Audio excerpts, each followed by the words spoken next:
എല്ലാ നല്ല ദാനവും തികഞ്ഞ വരം ഒക്കെയും ഉയരത്തിൽ നിന്ന് വെളിച്ചങ്ങളുടെ പിതാവിൽ നിന്ന് വരുന്നുവെന്ന് തിരുവചനം നമ്മളെ ഓർപ്പിക്കുന്നു. ആ നല്ല ദാനങ്ങൾ ഇന്ന് സ്വായത്തമാക്കുവാൻ, ദൈവത്തിൻ്റെ തികഞ്ഞ വരങ്ങൾ നമ്മുടെ അവകാശമാക്കുവാൻ ഈ ദിവസം നമ്മെ കടാക്ഷിക്കണമേ എന്ന് ദൈവത്തോട് നമുക്ക് പ്രാർത്ഥിക്കാം.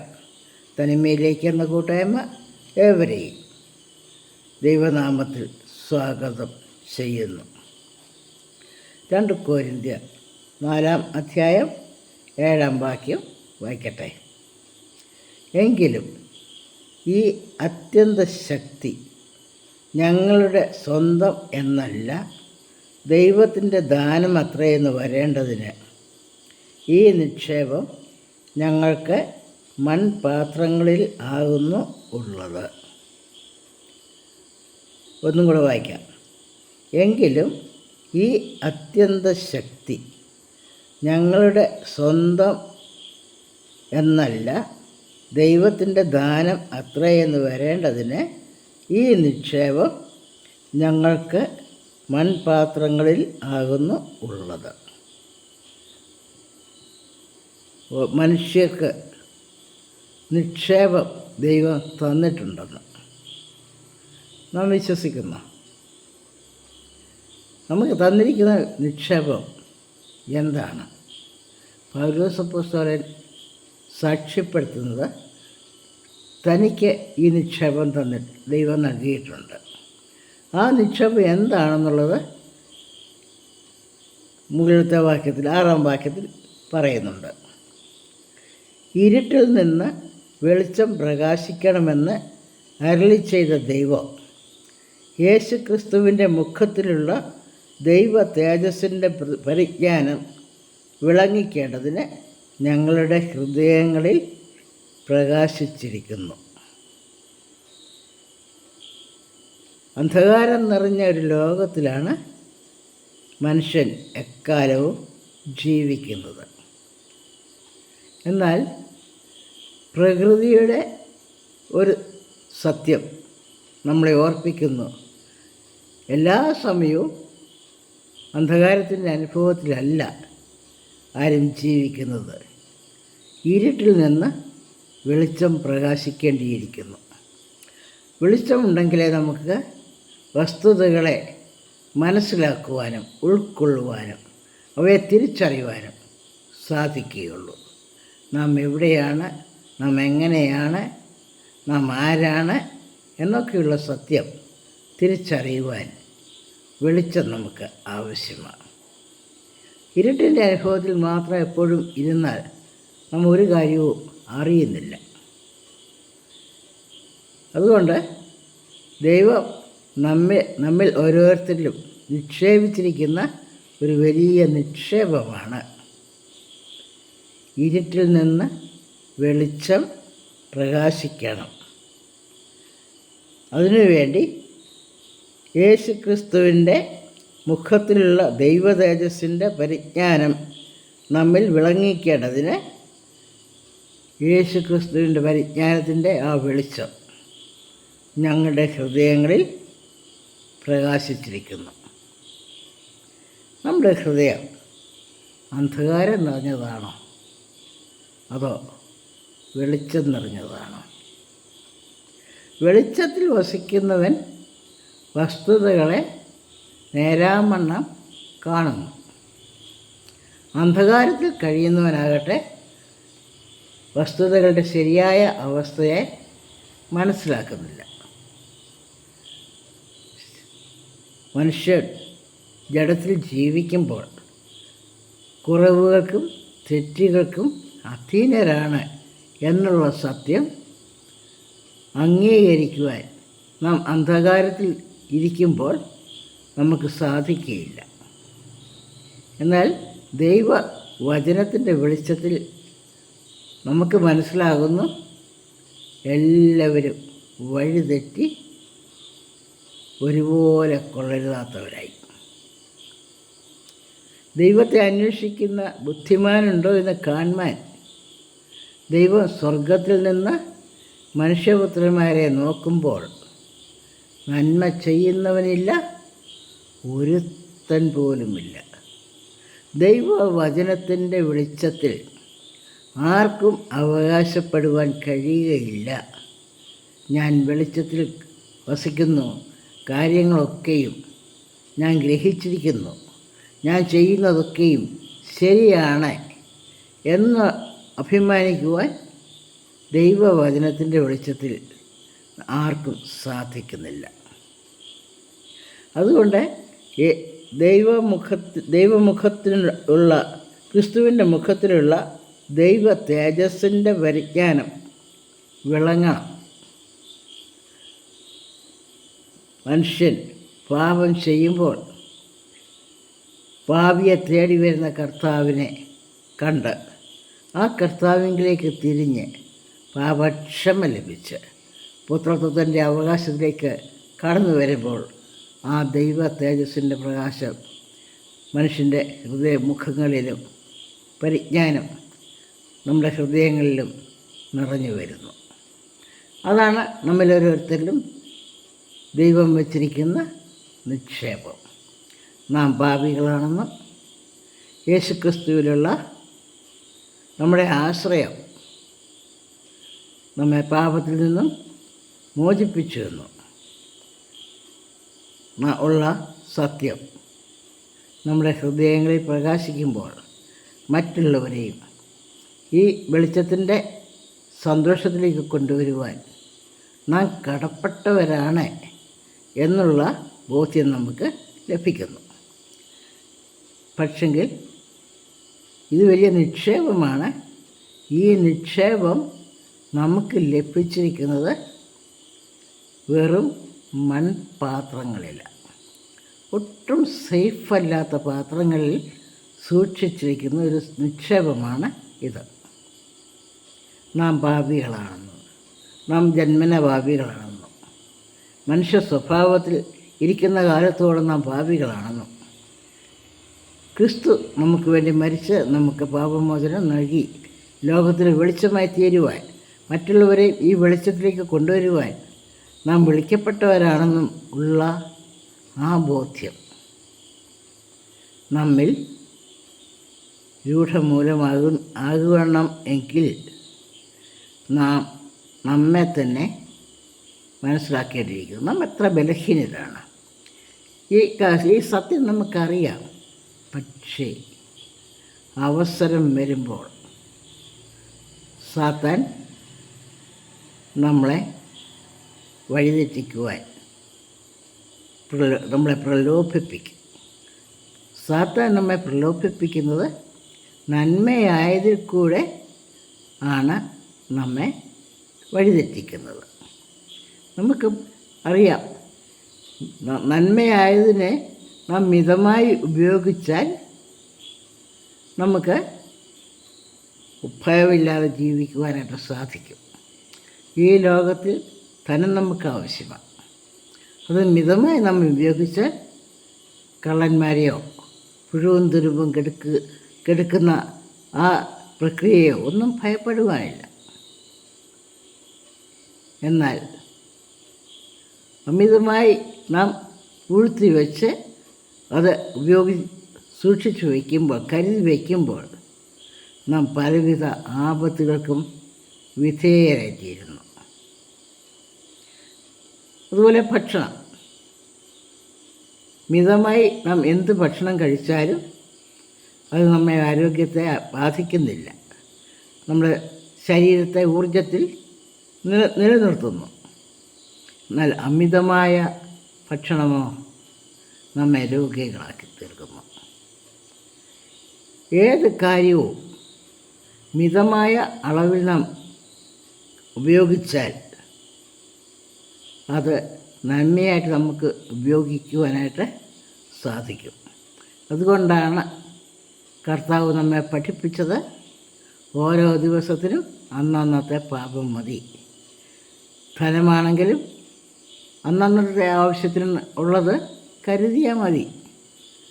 ഓരോ ദിവസവും ദൈവത്തോട് ചോദിച്ചു മേടിക്കേണ്ട കാര്യമാണ് ആഹാരം. ഇന്ന് ഞങ്ങൾക്ക് ആവശ്യമായ ആഹാരം ഇന്ന് തരണം. നാളത്തേക്കുള്ള ആഹാരം ഇന്ന് തന്നാൽ അത് കേടായിപ്പോകാൻ സാധ്യതയുണ്ട്, നമ്മെ രോഗികളാക്കി തീർക്കുവാൻ സാധ്യതയുണ്ട്.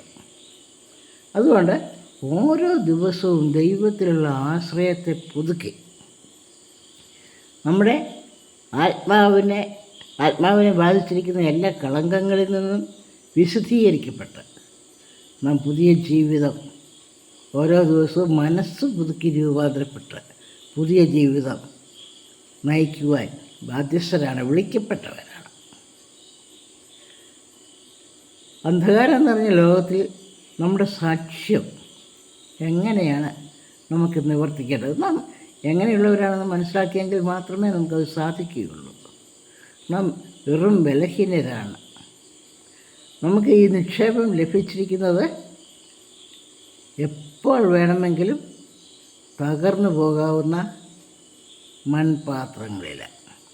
നമ്മുടെ വികാര വിക്ഷോഭങ്ങൾ നമ്മിൽ നിന്ന് ഇതിനെ ചോർത്തിക്കളയുന്നു. നമ്മുടെ സാക്ഷ്യം എപ്പോഴാണ് നഷ്ടപ്പെട്ടു പോകുന്നത്? നാം പ്രതീക്ഷിക്കാത്ത സമയത്ത്, ഒരു അല്പസമയത്തിനുള്ളിൽ, നമ്മൾ പറയാറുണ്ടല്ലോ, ഫ്രാക്ഷൻ ഓഫ് എ സെക്കൻഡ്, നമ്മുടെ വികാരങ്ങൾ നമ്മെ തളർത്തിക്കളയുമ്പോൾ നാം നമ്മുടെ സാക്ഷ്യം നഷ്ടപ്പെടുത്തി കളയുക. നാം ബലത്തോടെ ശക്തിയോടെ വെളിച്ചമായി ശോഭിക്കേണ്ട ഇടത്ത് നമ്മുടെ സ്വാർത്ഥത നമ്മെ നയിക്കുമ്പോൾ നമ്മുടെ സാക്ഷ്യം നഷ്ടപ്പെടുന്നു. അതുകൊണ്ട് നമുക്ക് വെളിച്ചമാകുവാൻ കഴിയുക എന്ന് പറയുന്നത് വളരെ ദുഷ്കരമായ കാര്യമാണ്. യോഹന്നാൻ്റെ സുവിശേഷം 1-ാം അധ്യായത്തിൽ യോഹന്നാൻ സ്നാപകനെക്കുറിച്ച് അപ്പോസ്തലൻ പറയുന്നത് നമുക്ക് ശ്രദ്ധിക്കാം. യോഹന്നാൻ സ്നാപകനെക്കുറിച്ച് 1-ാം അധ്യായം 7 മുതലുള്ള വാക്യങ്ങൾ, 5 മുതലുള്ള വാക്യങ്ങൾ വായിക്കട്ടെ. വെളിച്ചം ഇരുളിൽ പ്രകാശിക്കുന്നു, ഇരുളോ അതിനെ പിടിച്ചടക്കിയില്ല. ദൈവം അയച്ചിട്ട് ഒരു മനുഷ്യൻ വന്നു, അവന് യോഹന്നാൻ എന്നു പേര്. അവൻ സാക്ഷ്യത്തിനായി താൻ മുഖാന്തരം എല്ലാവരും വിശ്വസിക്കേണ്ടതിന് വെളിച്ചത്തെക്കുറിച്ച് സാക്ഷ്യം പറയുവാൻ തന്നെ വന്നു. യോഹന്നാൻ വന്നത്, ഈ ലോകത്തിൽ താൻ ജന്മമെടുത്തത് വെളിച്ചത്തെക്കുറിച്ച് സാക്ഷ്യം പറയുവാനാണ്, എല്ലാവരും വിശ്വസിക്കുവാൻ വേണ്ടി. തുടർന്ന് സ്നാപകനെക്കുറിച്ച് പറയുന്ന കാര്യം നമുക്ക് ശ്രദ്ധിക്കാം. അവൻ വെളിച്ചം ആയിരുന്നില്ല, വെളിച്ചത്തിന് സാക്ഷ്യം പറയേണ്ടുന്നവനത്രേ. യോഹന്നാൻ സ്നാപകൻ വെളിച്ചമായിരുന്നില്ല. സ്ത്രീകളിൽ നിന്ന് ജനിച്ചവരിൽ യോഹന്നാനേക്കാൾ വലിയവനാരുമില്ല എന്ന് കർത്താവ് തന്നെ സാക്ഷിക്കുന്നൊരു സത്യമാണ്. ആ യോഹന്നാനെക്കുറിച്ചാണ് ഇവിടെ കർത്താവിൻ്റെ ശിഷ്യനായ യോഹന്നാൻ, ഈ സുവിശേഷം എഴുതിയ വ്യക്തി പറയുന്നത്, അവൻ വെളിച്ചം ആയിരുന്നില്ല. അപ്പോൾ വെളിച്ചം ആകുക എന്ന് പറയുന്നത് എത്ര ദുഷ്കരമായ കാര്യമാണ്. ദൈവകൃപ ഓരോ വ്യക്തിയുടെ മേൽ നിറഞ്ഞു കവിയുമ്പോൾ മാത്രമേ അത് സാധിക്കുകയുള്ളൂ. വെളിച്ചത്തിന് സാക്ഷ്യം പറയുവാൻ മാത്രമേ നമുക്ക് സാധിക്കുന്നുള്ളൂ എന്നുള്ള ആ സത്യം നാം ഓർത്തിരിക്കണം. നമ്മുടെ വാക്കുകൊണ്ടും നമ്മുടെ പ്രവൃത്തി കൊണ്ടും നമ്മുടെ തീരുമാനങ്ങൾ കൊണ്ടും ഈ വെളിച്ചത്തിന് സാക്ഷ്യം പറയുവാൻ കടപ്പെട്ടവരാണ്. എല്ലാവരും യേശുവിൽ വിശ്വസിക്കുവാൻ തക്കവണ്ണം. എന്തിനാണ് വിശ്വസിക്കുന്നത്?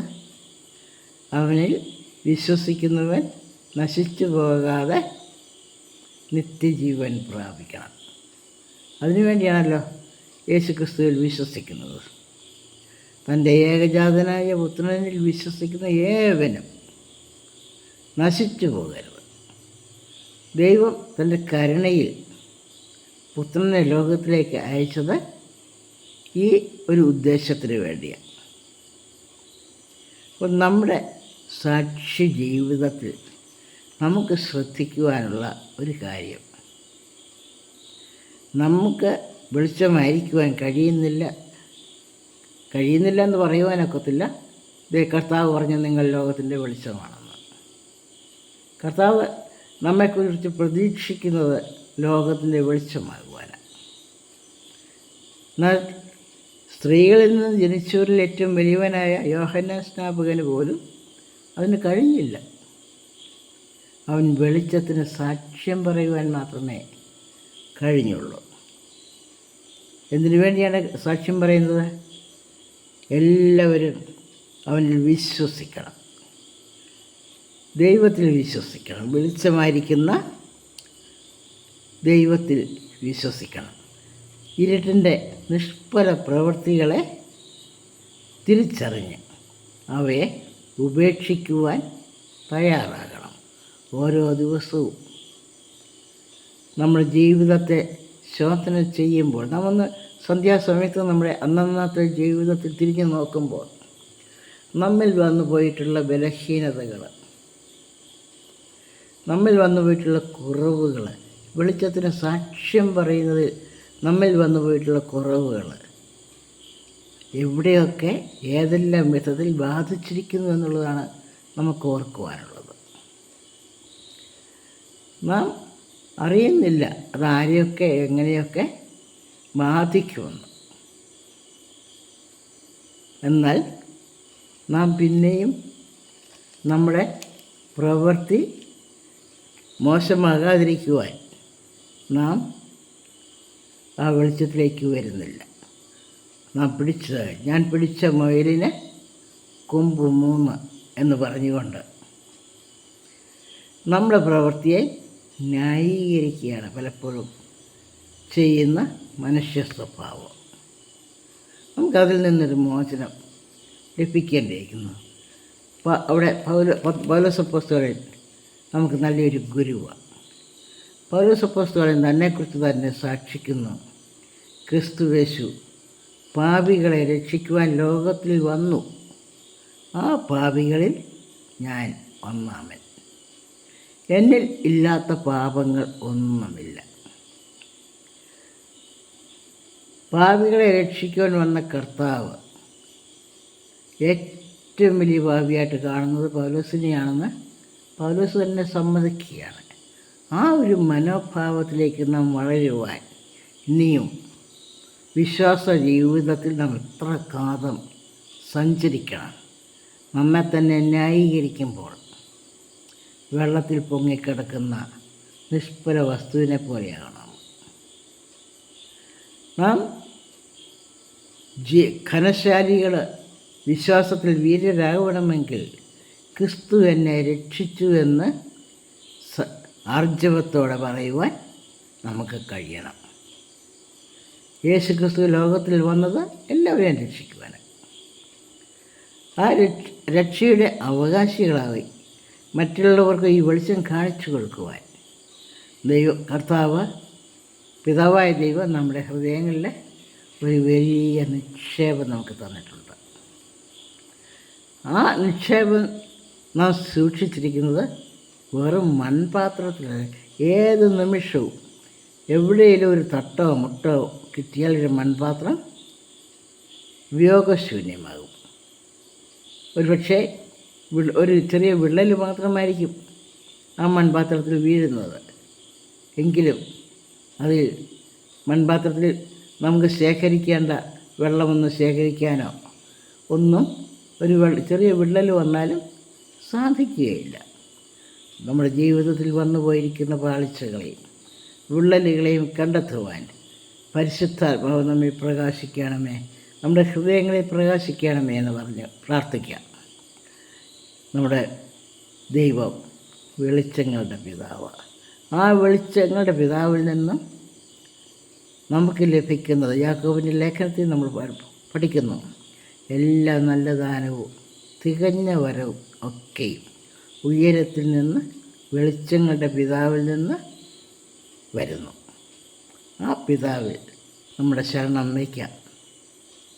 നമ്മുടെ കുറവുകളെയും ബലഹീനതകളെയും മാറ്റി നമ്മെ ശുദ്ധീകരിക്കുകയും ശക്തീകരിക്കുകയും ജീവനുള്ള സാക്ഷ്യം വഹിക്കുവാൻ സിസ്റ്ററൈസ് നമുക്ക് സഹായിക്കുകയും ചെയ്യണമേ എന്ന് പ്രാർത്ഥിക്കാം.